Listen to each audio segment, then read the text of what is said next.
Honestly, Johnny, I don't know if fantasy owners are more excited or if Stafford's more excited about Marvin Jones. He led the league last year in yards per reception with 18. He was ninth in receiving yards with 1,101, and he also averaged over 10 yards per target.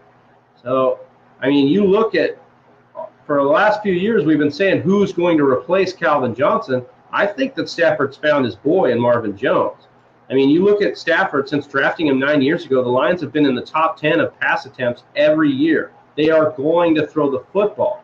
Ebron's gone, which means 86 targets are up for grabs. And I know we're going to hear all the hype for Kenny Golladay, and Golden Tate's still there, of course, but Marvin Jones has been very effective. It took him a while to get going in Detroit. It took him to the second year, but I think he's kind of found his niche as the number one guy in Detroit. What are your thoughts on Marvin Jones, Johnny?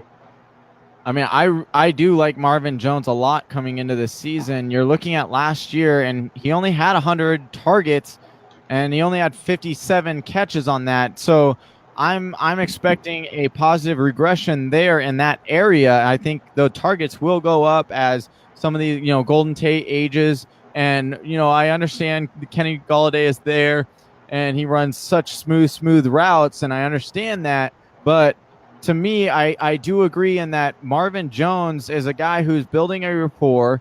We saw it 2 years ago in the first 4 games when Marvin Jones was destroying cornerbacks and Matthew Stafford loved throwing it to him. And then last year, he really emerged as a very solid wide receiver. Since coming to the Lions in 2016, he has had 7 touchdowns and 8 touchdowns.